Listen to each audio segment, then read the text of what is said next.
أعوذ بالله من الشيطان الرجيم. بسم الله الرحمن الرحيم. فكلا أخذنا بذنبه فمنهم من أرسلنا عليه حاصبا ومنهم من أخذته الصيحة ومنهم من خسفنا به الأرض ومنهم من أغرقنا وما كان الله ليظلمهم ولكن كانوا أنفسهم يظلمون. وعن عبد الله بن عمر رضي الله تعالى عنهما قال: أقبل علينا رسول الله صلى الله تعالى عليه وسلم فقال: يا معشر المهاجرين، خمس إذا ابتليتم بهن وأعوذ بالله أن تدركوهن. لم تظهر الفاحشة في قوم حتى لم تظهر الفاحشة في قوم قط حتى يعلنوا بها إلا فشى فيهم الطاعون والأوجاع التي لم تكن في أسلافهم الذين مضوا، ولم ينقصوا المكيال والميزان إلا أخذوا بالسنين وشدة المؤونة وجور السلطان عليهم، ولم يمنعوا زكاة أموالهم إلا منعوا قطر السماء، ولولا البهائم لم يمطروا، ولم ينقضوا عهد الله وعهد رسوله إلا سلط الله عليهم عدوا من غيرهم فأخذوا بعض ما في أيديهم، وما لم تحكم أئمتهم بكتاب الله ويتخيروا مما أنزل الله إلا جعل الله بأسهم بينهم، أو كما قال عليه الصلاة والسلام. صدق الله العظيم، وبلغنا رسوله النبي الأمي الكريم، ونحن على ذلك لمن الشاهدين والشاكرين، والحمد لله رب العالمين۔ آج کی گزارشات۔ گزشتہ روز جو آپ حضرات نے وجوہات سماعت فرمائیں دنیا میں اللہ کے عذاب کی، دنیا میں بیماریاں اور مشکلات جو اللہ رب العزت بھیجتے ہیں ان کی وجوہات کیا ہوتی ہیں، وہ آپ حضرات نے 4 اسباب 4 وجوہات سماعت فرمائیں۔ جو بات باقی تھی اس کو آج مکمل کیا جائے گا۔ اللہ سے دعا ہے اللہ رب العزت ہم سب کو عمل کی توفیق عطا فرمائے۔ میں نے عرض کیا تھا عموماً 4 وجوہات کی بنا پر دنیا میں اللہ کا عذاب آتا ہے۔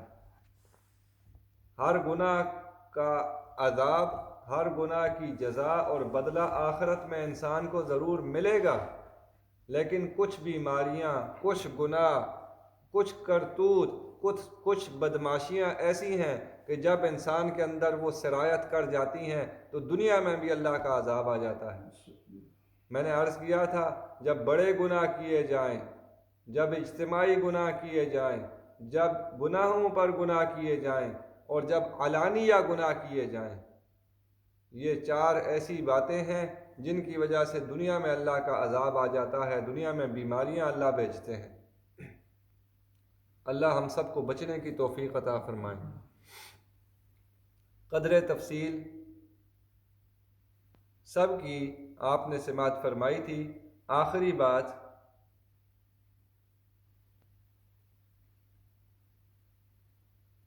بات کے متعلق آپ نے آقا علیہ الصلاۃ والسلام کے دو مبارک فرمان سماعت فرمائے تھے۔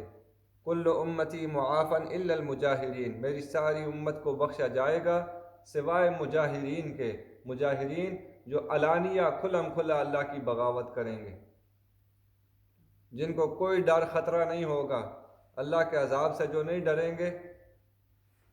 اگر مال ان کو ملے گا تو مال کی وجہ سے بڑے بڑے گناہوں میں مبتلا ہوں گے۔ اگر ان کو طاقت ملے گی تو اپنی طاقت کا غلط استعمال کریں گے اور علل اعلان کریں گے۔ اگر ان کے تعلقات ہوں گے تو اپنے تعلقات کو استعمال کر کے لوگوں پر ظلم کریں گے اور اللہ کے عذاب سے ڈریں گے نہیں۔ بہرحال علانیہ بغاوت کرنے والے۔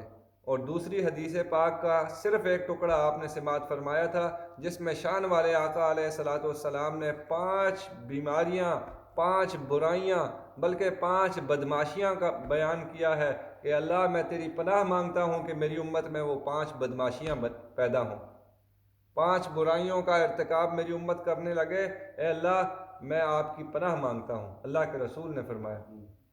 ترجمہ آپ سماعت فرمائیں اور عن قریب آپ اس حدیث کا مکمل ترجمہ سنیں گے اور مختصر تشریح سنیں گے۔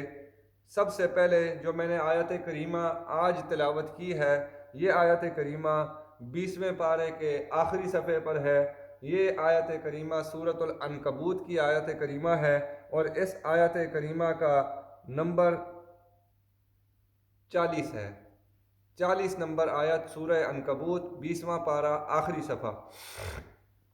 اس سے پہلے اللہ نے 5 قوموں کے احوال بیان کیے، ان کے برے کرتوت، ان کی برائیاں، ان کی بدماشیاں اللہ نے بیان کی اور پھر آخر میں ان کا نتیجہ بیان فرمایا کہ ان کے ساتھ دنیا میں کیا ہوا۔ اللہ نے فرمایا فَكُلًّا أَخَذْنَا بِذَنبِهِ، ساری قوموں کو، ان سب قوموں کو، ان 5 قوموں کو ہم نے پکڑا۔ فَكُلًّا، ان سب کو، ان 5 قوموں کو، آپ ان کا ذکر سنیں گے۔ اخذنا، ہم نے پکڑا، دنیا میں ہم نے ان کو پکڑا، بِذَنبِهِ، یہ با سببیہ ہوتی ہے، وجہ بیان کرنے، ریزن بیان کرنے کے لیے اس کو کہا جاتا ہے۔ فَكُلًّا أَخَذْنَا بِذَنبِهِ، ان ساری قوموں کو ہم نے پکڑا ان کے گناہوں کی وجہ سے۔ فَمِنْهُمْ مَنْ أَرْسَلْنَا عَلَيْهِ حَاصِبًا، کچھ ایسے تھے، ان میں سے کچھ ایسے تھے، قوم لوط کا حال بیان ہو رہا ہے، کل بھی میں نے ان کا ایک مختصر اشارہ ان کی طرف کیا تھا۔ فَمِنْهُمْ، ان میں سے کچھ ایسے تھے، مَنْ أَرْسَلْنَا عَلَيْهِ حَاصِبًا، جن پر ہم نے چھوڑ دیے تھے، بھیج دیے تھے پتھر، نشان زدہ پتھر ان کا، اور ایسے جب ان کو لگے تو ان کی شناخت مشکل ہو گئی اور پتھروں کے ساتھ زمین کے اندر دھسے۔ تفصیل کا موقع نہیں ہے، میں نے کل بھی عرض کیا تھا اور آج بھی صرف اشارے کیے جائیں گے۔ اگر آپ نے تفصیل پڑھنی ہو تو قرآن کی تفاسیر میں قوم لوط کا حال پڑھیں، ان میں کیا کیا بیماریاں تھیں۔ قوم لوط کی ایک بیماری لڑکوں کے ساتھ بدماشیاں کرتے تھے، اللہ کی قدرت کو چینج انہوں نے کیا، بدل دیا۔ اللہ نے لڑکے کو لڑکی کے لیے، لڑکی کو لڑکے کے لیے بنایا ہے، وہ لڑکوں کے ساتھ بدماشیاں کرتے تھے۔ ان کی دوسری خرابی وہ زور زور سے ہوا کو خارج کرتے تھے اور اس کو کوئی عیب شمار نہیں کرتے تھے، جس کو اردو میں پاد مارنا کہتے ہیں۔ تو بالکل آمنے سامنے ایک دوسرے کے، حالانکہ یہ قدرتی چیز ہے، کسی سے اگر کسی کی ہوا خارج ہو جائے تو اس پر کوئی عیب نہیں لگانا چاہیے، ہنسنا نہیں چاہیے، برائی نہیں کرنی چاہیے، لیکن اگر خود بخود نکل جائے، لیکن جان بوجھ کر ہوا کو خارج کرنا، لوگوں کے سامنے خارج کرنا، محافل اور مجالس میں ہوا کو خارج کرنا، یہ ایک بہت بڑا عیب ہے جو قوم لوط کے اندر پایا جاتا تھا۔ سیٹیاں بجاتے تھے، راستوں میں بیٹھ کر لوگوں کو تکلیف دیتے تھے، آوازیں کستے تھے، گزرنے والے آدمی کو خواہ مخواہ پریشان کرتے تھے۔ یہ ان کی بیماریاں تھیں۔ ان میں یہ جب بیماریاں اجتماعی سطح پہ پیدا ہوئیں تو پھر اللہ کے نبی حضرت لوط علیہ السلام ان کو بہت سمجھاتے رہے۔ آخر میں جب فرشتے اللہ کا عذاب لے کے دنیا میں ان کے پاس آئے تو اس کا حال بھی 12ویں پارے میں بھی اور دیگر صورتوں میں بھی، سورہ ہود میں بھی اور دیگر صورتوں میں بھی اس کا قصہ ہے۔ آپ تفصیل کے ساتھ وہاں پڑھ سکتے ہیں قرآن کے تراجم میں، یا جیسے میں نے عرض کیا تھا کسی بھی عالم سے آپ سن سکتے ہیں۔ اللہ نے فرمایا فَمِنْهُمْ مَنْ أَرْسَلْنَا عَلَيْهِ حَاصِبًا، کوئی ایسے بدبخت تھے جن پر ہم نے پتھر پھینکے۔ وَمِنْهُمْ مَنْ أَخَذَتْهُ الصَّيْحَةُ، قوم سمود ان میں سے کوئی ایسے بدبخت تھے جن کو ہم نے پکڑا، جن کو چنگاڑ نے پکڑا، چیخ نے پکڑا اور ان کے کلیجے پھٹ گئے۔ وَمِنْهُمْ مَنْ خَسَفْنَا بِهِ الْأَرْضِ، کوئی اپنے مال کی وجہ سے تکبر اور غرور کرنے والے قارون ایسے تھے جن کو ہم نے زمین کے اندر دنسا دیا۔ کتابوں میں لکھا ہے کہ قیامت کی صبح تک وہ قارون زمین میں دھنستا چلا جائے گا۔ اور جہنم کہاں ہے؟ 7 زمینوں کے نیچے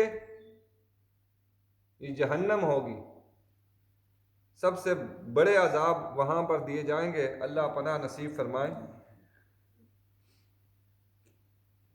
وَمِنْهُمْ مَنْ خَسَفْنَا بِهِ الْأَرْضِ، قارون کا حال اللہ نے بیان فرمایا، کچھ ایسے تھے جن کو ہم نے دنسا دیا زمین میں۔ وَمِنْهُمْ مَنْ أَغْرَقْنَا، فرعون اور حامان کی بربادی کا حال سنو، کوئی ایسے بدبخت تھے جن کو ہم نے پانی میں ڈبویا، غرق کیا۔ وَمَا كَانَ اللَّهُ لِيَظْلِمَهُمْ، جو بات میں نے عرض کرنی تھی آپ کے سامنے آج پیش کرنی تھی وہ یہ بات تھی آخر میں وَمَا كَانَ اللَّهُ لِيَظْلِمَهُمْ، لیکن چونکہ آیت کا پہلا حصہ ان 5 قوموں، ان 5 بدماشوں کا حال بیان کر رہا ہے، اس لیے اس کو بھی آپ کے سامنے ترجمہ کی صورت بیان کر دیا۔ وَمَا كَانَ اللَّهُ لِيَظْلِمَهُمْ، اللہ نے ان پر ذرا بھی ظلم نہیں کیا، وَلَكِنْ كَانُوا أَنفُسَهُمْ يَظْلِمُونَ، لیکن وہ خود اپنی جانوں پر ظلم کرتے تھے۔ میں اپنی بات کو مکمل کر لوں اور جو حدیث مبارکہ کل سے شروع ہوئی ہے اس کا ترجمہ آپ کو سنا دوں۔ آخر میں وَمَا كَانَ اللَّهُ لِيَظْلِمَهُمْ وَلَكِنْ كَانُوا أَنفُسَهُمْ يَظْلِمُونَ پر بات ہوگی۔ ابن ماجہ کی صحیح حدیث آپ سماعت فرما رہے ہیں، حضرت عبداللہ ابن عمر رضی اللہ تعالی عنہما فرماتے ہیں کہ اللہ کے رسول تشریف لائے صلی اللہ علیہ وسلم، فرمانے لگے یا معاشر المہاجرین، اے مہاجر قوم، اے مہاجرین کی جماعت، 5 چیزوں کے ساتھ تم آزمائے جاؤ گے۔ وَأَعُوذُ بِاللَّهِ أَن تُدْرِكُوهُنَّ، میں اللہ کی پناہ مانگتا ہوں کہ میری امت میں وہ 5 چیزیں، 5 بیماریاں پیدا ہوں۔ وَأَعُوذُ بِاللَّهِ أَن تُدْرِكُوهُنَّ، میں اللہ کی پناہ مانگتا ہوں کہ تم ان 5 خصلتوں کو، 5 عادتوں کو پالو۔ اللہ نہ کرے کہ تم میں وہ 5 مجھے اللہ کی پناہ۔ پہلی بات جو آپ نے سماعت فرمائی تھی، لم تظہر الفاحشۃ فی قوم قط حتی یعلنوا بها الا فشا فیہم الطاعون، کسی قوم میں بھی فاحشہ برائی اور بے حیائی کو کہتے ہیں، جس وقت شرم کو، حیا کو انسان پس پشت پیٹھ کے پیچھے ڈال دے، شرم اور حیا بھول جائے، بے غیرتی پہ اتر آئے، بے حیائی پہ اتر آئے، بدکاری کرے، اس کو فاحشہ کہتے ہیں، برائی کہتے ہیں، تو اللہ ہر وقت انسان کے ساتھ موجود ہے، اللہ کو ہر بات کی، ہر چیز کی خوب خبر ہے، علیم بذات الصدور ہے۔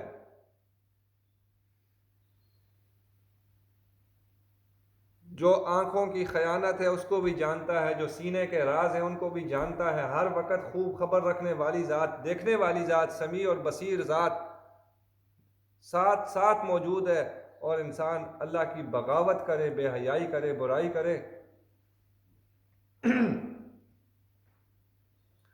فرمایا لم تظہر الفاحشۃ فی قوم، کسی قوم میں بھی برائی ظاہر نہیں ہوتی جب کھل کر وہ اللہ کی بغاوت کرنے لگیں، اعلانیہ اللہ کی بغاوت کرنے لگیں، الا فشا فیہم الطاعون، تو ان میں وائرس پھیل جاتے ہیں، بیماریاں پھیل جاتی ہیں، طاعون پھیل جاتے ہیں۔ والاوجاع التي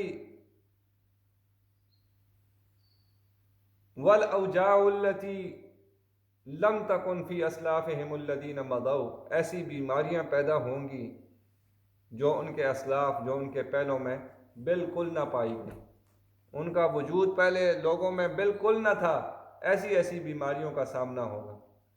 میں جس کتاب کو دیکھ رہا تھا، اس میں پڑھ رہا تھا، لکھنے والے نے صدیاں پہلے وہ کتاب لکھی، اور جب یہ حدیث بیان کی تو وہ فرمانے لگے کہ دیکھو اللہ کے حبیب نے فرمایا کہ جس وقت فاحشہ اور برائی عام ہو جائے گی، لوگ کھلم کھلا اللہ کی بغاوت کریں گے، اس وقت طاعون بھی عام ہوگا، اور ایسی بیماریاں آئیں گی جن کا ہم نے نام نہیں سنا تھا، جو پہلوں میں وہ بیماریاں نہیں تھی۔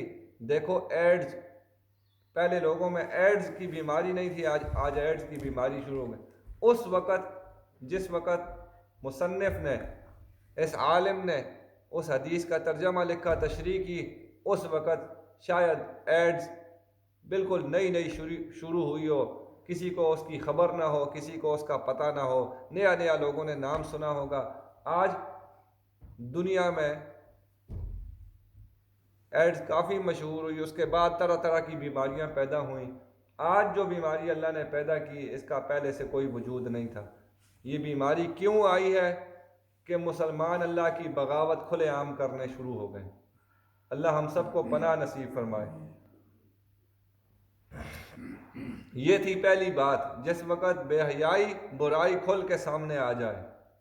نمبر 2، آقا علیہ الصلوۃ والسلام نے فرمایا وَلَمْ يُنْقِصُ الْمِكْيَالَ وَالْمِيزَانَ إِلَّا أُخِذُوا بِالسِّنِينَ، جس وقت ناپ تول میں کمی کی جانے لگی، جس وقت ناپ تول میں، خرید و فروخت میں، لینے اور دینے میں، ناپ تول میں کمی بیشی شروع ہو گئی، الا اخذوا بالسنین، تو اس وقت میری امت کے لوگ قحط سالی میں مبتلا ہو جائیں گے، قحط سالی کے ساتھ پکڑے جائیں گے۔ ان میں اللہ کا عذاب قحط سالی کی صورت آئے گا، سالوں رہے گا۔ یہ آخری پارے کی سورہ مطففین ہے، اس میں اللہ رب العزت نے ارشاد فرمایا ویل للمطففین، ویل ہے مطففین، ناپ تول میں کمی کرنے والوں کے لیے۔ ویل عربی زبان کا لفظ ہے، اس کا معنی ہے ہلاکت، بربادی، تباہی۔ کچھ علماء فرماتے ہیں اس کا معنی ہے تباہی اور بربادی ہے ناپ تول میں کمی کرنے والوں کے لیے، لیکن کچھ علماء نے فرمایا ویل کا ترجمہ کرنے کی ضرورت نہیں، ویل نام ہے جہنم کی ایک وادی کا۔ اللہ نے فرمایا جو ناپ تول میں کمی کرنے والے ہیں، جہنم کی اس ویل وادی میں ان کو ڈالا جائے گا۔ الذین اذا اکتالوا علی الناس یستوفون، جو لوگوں سے خریدتے ہیں تو پورا پورا لیتے ہیں، وَإِذَا كَالُوهُمْ أَوْ وَزَنُوهُمْ يُخْسِرُونَ، جب کیل کر کے، ناپ تول کے یا وزن کر کے چیز دیتے ہیں یخسرون تو کمی کر دیتے ہیں، بچا لیتے ہیں اپنے سے اپنی طرف۔ الا یظن اولئک انہم مبعوثون لیوم عظیم، کیا ان کا گمان، کیا ان کو خبر نہیں ہے، کیا ان کو یقین نہیں ہے کہ وہ قیامت بڑے دن ان کو اٹھایا جائے گا؟ یوم یقوم الناس لرب العالمین، جس دن ساری کائنات، سارے لوگ اللہ کے سامنے کھڑے ہوں گے، پیش ہوں گے۔ کلا، کیوں نہیں۔ بہرحال دوسری بیماری جس سے اللہ کے رسول صلی اللہ علیہ وسلم نے پناہ مانگی اپنی امت کے لیے کہ مجھے اللہ کی پناہ ہے کہ میری امت میں یہ بیماری پیدا ہو، وہ ہے لم ينقص المکیال والمیزان، ناپ تول میں جب کمی کی جائے گی تو اخذوا بالسنین وشدت المؤونۃ وجور السلطان علیہم، تین ان کو پریشانیاں لاحق ہوں گی جب ناپ تول میں کمی ہوگی۔ پہلی پریشانی، ان کے اوپر قحط سالی آئے گی، بارشیں ختم ہو جائیں گی، بارشیں بالکل ختم ہو جائیں گی، یا بارشیں ہوں گی تو موسم کے مطابق بارش نہیں ہوگی۔ اگر موسم کے مطابق، اللہ نے قحط تو بھیجنا ہے جب ناپ تول میں کمی کی جائے، اگر موسم کے مطابق بارشیں آئیں، غلہ پورا اگا، اللہ غلوں کی ایسی بیماریاں بھیج دیں گے، ایسی ٹڈی بھیج دیں گے جو غلے کو ختم کر کے رکھ دے گی۔ اللہ نے قحط بھیجنا ہے، کیوں؟ ناپ تول میں کمی کی جا رہی ہے، لوگوں کا حق غصب کیا جا رہا ہے۔ جب لوگوں کا حق لوگ دبائیں گے، اللہ لوگوں پر غلہ بند فرما دیں گے، اللہ قحط سالی کو مسلط فرمائیں گے۔ یہ پہلا عذاب دنیا میں اللہ لوگوں کے پاس۔ میں نے عرض کیا کہ آخرت میں تو ہر گناہ کا عذاب اور بدلہ ضرور ملے گا، دنیا میں جن کرتوتوں کی وجہ سے اللہ کا عذاب آتا ہے وہ اللہ کے رسول صلی اللہ علیہ وسلم نے جو بیان فرمایا، آپ سماعت فرمائیں۔ پہلا نتیجہ ناپ تول میں کمی کا، قحط سالی ہوگی۔ دوسرا نتیجہ شدت المعونہ، گزرانے زندگی تنگ ہو جائے گا، تکالیفیں بڑھ جائیں گی، زندگی تنگ ہو کے رکھ دی جائے گی۔ نمبر 3، جور سلطان علیہم، ان کے بادشاہ، ظالم قسم کے لوگ ان پر اللہ مسلط کرے گا، ظالم بادشاہ اللہ ان پر مسلط کرے گا، وہ اپنی رعایا پر ظلم کریں گے۔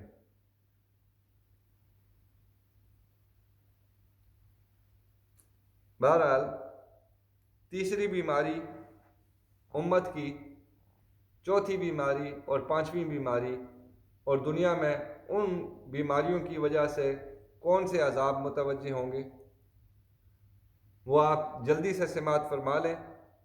آئندہ درس میں انشاءاللہ اس کی تفصیل ہوگی، صرف ترجمہ آپ سماعت فرمائیں۔ تیسری بیماری جو اللہ کے حبیب صلی اللہ علیہ وسلم نے بیان فرمائی، لم یمنعوا زکاۃ اموالہم الا منعوا قطر السماء ولولا البہائم لم یمطروا، جس وقت میری امت زکوٰۃ کے مال کو روک دے گی، زکوٰۃ کے مال پر سانپ بن کے بیٹھے گی اور زکوٰۃ پوری ادا نہیں کرے گی تو آسمان سے قطرے برسنا بند ہو جائیں گے، آسمان سے بارشیں بند ہو جائیں گی۔ اللہ فرماتے ہیں، اللہ کے حبیب صلی اللہ علیہ وسلم نے فرمایا، لولا البہائم، اللہ کی رحمت اگر جانوروں کے ساتھ نہ ہوتی، اگر جانور دنیا میں نہ ہوتے تو آسمان سے ایک قطرہ پانی کا نہ برستا۔ آج زکوٰۃ کے ساتھ امت کیا کر رہی ہے، انشاءاللہ العزیز اس کی تفصیل اگلے درس میں کی جائے گی کہ کیسے بندے زکوٰۃ آج کل دیتے ہیں، کس کس کو دیتے ہیں، کیسے ہیلے بہانے کیے جاتے ہیں تاکہ جان چھوٹے۔ اللہ پناہ نصیب فرمائے۔ چوتھی بیماری، وَلَمْ يَنْقُضُوا عَهْدَ اللَّهِ وَعَهْدَ رَسُولِهِ إِلَّا سَلَّطَ اللَّهُ عَلَيْهِمْ عَدُوًّا مِّنْ غَيْرِهِمْ فَأَخَذُوا بَعْضَ مَا فِي أَيْدِيهِمْ، جس وقت اللہ اور اللہ کے رسول کے ساتھ کیے ہوئے وعدے کو توڑا جائے گا، جب امت اللہ اور اس کے رسول کے ساتھ کیے ہوئے وعدے کو توڑے گی تو اللہ غیر دشمن کو ان پر مسلط کرے گا جو ان سے چیزیں قبضہ کر کے لے لیں گے۔ پانچویں بیماری، وَمَا لَمْ تَحْكُمْ أَئِمَّتُهُمْ بِكِتَابِ اللَّهِ وَيَتَخَيَّرُوا مِمَّا أَنزَلَ اللَّهُ إِلَّا جعل اللہ بأسہم بینہم، جس وقت ان کے وڈیرے، مسلمانوں کے وڈیرے، مسلمانوں کے رئیس، مسلمانوں کے عہدیدار، مسلمانوں کے حاکم، باغ دوڑ سنبھالنے والے لوگ جس وقت اللہ کی کتاب کے ساتھ فیصلے کرنا چھوڑ دیں گے، اپنی مرضی کے فیصلے کریں گے اور جو کچھ اللہ نے نازل کیا ہے اس کو پسند نہیں کریں گے، اس وقت اللہ رب العزت ان کو آپس میں لڑا دے گا۔ ہر قوم دوسری کو، مسلمان ہوں گے لیکن ایک قوم دوسری قوم سے لڑے گی، ایک ملک دوسرے ملک سے لڑے گا، ایک علاقے کے لوگ دوسرے علاقے سے لڑیں گے، ایک مسجد کے لوگ دوسری مسجد کے، جعل اللہ بأسہم بینہم، اللہ ان کی لڑائی ان کے درمیان ٹھہرا دے گا، بس آپس میں لڑتے رہیں گے، ایک دوسرے کو کمزور کرتے رہیں گے۔ یہ تھا آقا علیہ الصلوۃ والسلام کا مبارک فرمان جو آپ نے سماعت فرمایا۔ کچھ باتوں کی تفصیل علماء کی زبانی جو محدثین نے اشارے دیے ہیں وہ انشاءاللہ العزیز بعد میں بیان کی جائے گی۔ اللہ سے دعا ہے اللہ رب العزت ہم کو توبہ کی توفیق نصیب فرمائے، ہماری توبہ کو قبول فرمائے اور ہمارے حال پر، پوری امت کے حال پر رحم فرمائے۔ اللہم صلی علی سیدنا مولانا محمد وعلی آل سیدنا مولانا محمد وبارک وسلم وصلی علیہ۔ اللہم اغفر لنا ما قدمنا وما اخرنا وما اعلنا وما اسررنا وما انت اعلم به منا۔ اللهم اغفر لنا ذنوبنا كلها دقها وجلها علانيتها وسرها صغيرها وكبيرها خطأها وعمدها ما علمنا منها وما لم نعلم۔ اللهم إنا نعوذ بك من البرص والجنون والجذام ومن سيء الأسقام۔ اللهم اغفر لنا ذنوبنا واستر لنا عيوبنا۔ اللهم اكفنا بحلالك عن حرامك واغننا بفضلك عمن سواك۔ اللهم أصلح لنا شأننا كله، اللهم أصلح أحوال المسلمين، اللهم أصلح شباب المسلمين، اللهم أصلح نساء المسلمين، اللهم أصلح أولاد المسلمين۔ ربنا ظلمنا أنفسنا وإن لم تغفر لنا وترحمنا لنكونن من الخاسرين۔ وصلى اللهم على سيدنا وحبيبنا محمد وعلى آله وأصحابه أجمعين، اللهم آمين۔